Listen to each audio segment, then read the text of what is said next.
Japan के Tokyo निकल लिए चलते हैं। किस तरह से वहां सीधी तस्वीर आ रही है वो आपको दिखाते हैं। प्रधानमंत्री नरेंद्र मोदी क्वाड समिट के लिए पहुंच गए हैं। बस थोड़ी ही देर में सम्मेलन जो है उसकी शुरुआत होने वाली है। तो टोक्यो में हो रही क्वाड समिट, जापान के प्रधानमंत्री और ऑस्ट्रेलिया के प्रधानमंत्री नरेंद्र मोदी मीटिंग के लिए पहुंच चुके हैं और ये मीटिंग काफी ज्यादा इंपॉर्टेंट है। कई तरीके के संदेश, बहुत बड़े मैसेज इस मीटिंग के जरिए जाएंगे। सबसे ज्यादा अगर इस समूह से किसी को दिक्कत है तो वो चीन है। इसकी जब से नींव रखी गई है तब से लेकर के अब तक चीन की बौखलाहट साफ तौर पर और हर बार चीन की बयानबाजी भी देखने को मिलती है। तो प्रधानमंत्री नरेंद्र मोदी कल टोक्यो पहुंचे थे। 2 दिन के जापान दौरे पर है प्रधानमंत्री नरेंद्र मोदी। क्वाड समिट जो है वहां से सीधी तस्वीर आ रही है। थोड़ी ही देर में सम्मेलन की शुरुआत होने वाली है। ऑस्ट्रेलिया के पीएम और प्रधानमंत्री नरेंद्र मोदी पहुंच चुके हैं।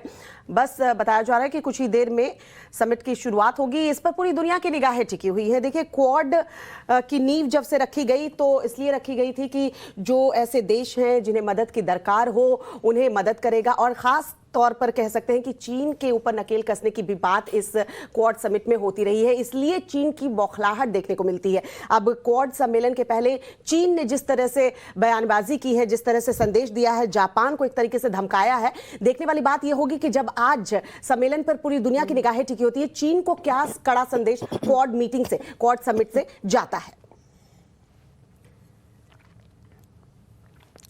तो प्रधानमंत्री नरेंद्र मोदी 40 घंटे के जापान के दौरे पर, लेकिन 23 बैठकों में उन्होंने हिस्सा लिया। कई बड़े बिजनेसमैन से, जापान के बिजनेस टाइकून से उन्होंने मीटिंग की है और आज काफी इंपॉर्टेंट दिन दौरे का। थोड़ी देर में क्वाड की बैठक भी शुरू हो जाएगी। क्वाड की बैठक के बाद एक और अहम बैठक कह सकते हैं कि अमेरिकी राष्ट्रपति जो बाइडेन के साथ जो मुलाकात होनी है प्रधानमंत्री नरेंद्र मोदी की, उस पर भी निगाहें जो है वो टिकी रहेंगी। न सिर्फ भारत और अमेरिका की बल्कि विश्व की निगाहें टिकी रहेंगी, क्योंकि पाकिस्तान में अभी पिछले दिनों इमरान खान ने बयान दिया था। उसको आपने सुना होगा, किस तरीके से भारत और भारत के प्रधानमंत्री की तारीफ की थी और कहा था कि देखिए, क्वाड सम्मेलन में भारत जो है हिस्सा लेने के लिए पहुंच रहा है। वहां जो बाइडेन से मुलाकात होनी है, वहां भी भारत अपनी छवि और अपनी चीजों को बहुत ही मजबूती के साथ रखता है। जो बाइडेन जो लगातार रूस यूक्रेन युद्ध के बाद भारत पर दबाव बनाने की कोशिश कर रहे हैं कि भारत जो है वो रूस के साथ खड़ा नजर ना आए, बावजूद इसके भारत ने अपना स्टैंड क्लियर रखा है। युद्ध के लिए कभी भी भारत जो है रूस के साथ खड़ा नहीं है, लेकिन जिस तरीके से रिश्ते रूस के साथ रहे भारत के, वो भारत उसे तोड़ना भी नहीं चाहता। एक क्लियर मैसेज दुनिया को भारत ने दे रखा है, जिसकी तारीफ खुद इमरान खान भी कर चुके हैं। तो आज जब भारत के प्रधानमंत्री नरेंद्र मोदी और अमेरिकी राष्ट्रपति के बीच में मुलाकात होगी, तो जो बाइडेन की पूरी कोशिश रहेगी कि फिर से भारत के प्रधानमंत्री पर दबाव बनाया जाए। लेकिन भारत किस तरीके से अपने स्टैंड को वहां क्लियर करता है, क्योंकि यह पहली मीटिंग है रूस यूक्रेन युद्ध के बाद, और 3 महीने का वक्त रूस यूक्रेन युद्ध को आज हो चुके हैं और आज ही ये मुलाकात होनी है। तो ये काफी अहम मुलाकात जो है वो मानी जा रही है। और उद्देश्य की अगर बात करें तो ये मीटिंग अब से थोड़ी देर में शुरू हो जाएगी, लेकिन ये क्यों इंपॉर्टेंट है, क्या डिस्कशन इसमें होने वाला है, ये भी हम आपको बता दें। देखिए, हिंद प्रशांत क्षेत्र में शांति बरकरार रहे, यानी कि मौजूदा स्थिति से लेकर के, स्थिरता से लेकर के भविष्य में क्या अच्छे और बड़े कदम उठाए जा सकते हैं, इसको लेकर के भी चर्चा इस मीटिंग में होने वाली है। भविष्य में कौन कौन से कदम उठाए जा सकते हैं, डेवलपमेंट कितना हुआ है, किस पर फोकस किया जाएगा, इस क्षेत्र में कितनी डेवलपमेंट हुआ है, विकास हुआ है, प्रगति हुई है, इन सभी मुद्दों को लेकर के इस मीटिंग में चर्चा की जाएगी। और इसीलिए ये जो क्वाड है, काफी इंपॉर्टेंट ये बैठक होने वाली है। अब से थोड़ी देर में इसकी शुरुआत होगी। प्रधानमंत्री नरेंद्र मोदी की लाइव तस्वीर हम आपको जापान के टोक्यो से दिखा रहे हैं। तो कल प्रधानमंत्री नरेंद्र मोदी जापान के टोक्यो पहुंचे थे। तस्वीरें हमने आपको दिखाई थी किस तरीके से भव्य स्वागत किया गया था।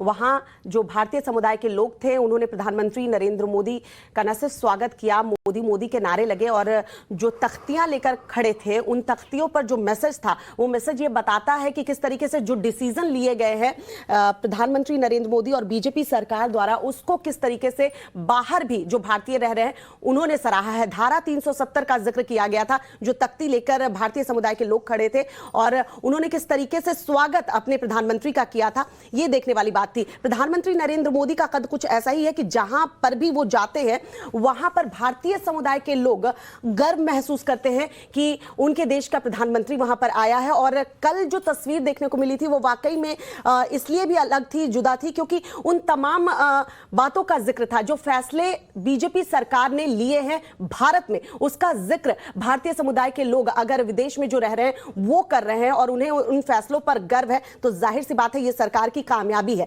प्रधानमंत्री नरेंद्र मोदी कल टोक्यो पहुंचते हैं। कल कई बैठकों में उन्होंने हिस्सा लिया। आज है क्वाड समिट जो कुछ ही देर में जो है शुरुआत हो जाएगी। वहां से क्या मैसेज दुनिया को जाता है, क्योंकि ऑस्ट्रेलिया, अमेरिका, जापान और भारत, ये जो 4 देश हैं, ये मिलकर कोशिश यही करेंगे कि किसी ना किसी तरीके से चीन को एक स्ट्रांग मैसेज दिया जाए। जिस तरीके से समुद्र में चीन की ताकत बढ़ रही है और चीन अपनी पैठ जो है बढ़ाता जा रहा है, उसको भी एक स्ट्रांग मैसेज मिले। और सिर्फ चीन तक ही ये मीटिंग सीमित नहीं रहने वाली है। देखिए, यहां पर कई ऐसे देश हैं जब कोरोना के वक्त उनको जरूरत थी तो भारत ने मदद का हाथ बढ़ाया था, और यही इसका मुख्य उद्देश्य भी है क्वाड का, कि जिन देशों को जरूरत है, जरूरत के वक्त कैसे उन्हें मदद करना है, ये बातचीत होती है। जिस तरीके से क्लाइमेट चेंज हो रहा है उसको लेकर भी बातचीत की जाएगी, और कोशिश यही की जाती है कि हिंद प्रशांत महासागर में एक जो 4 देश हैं वो मिलकर जब नौसेना का अभ्यास किया था,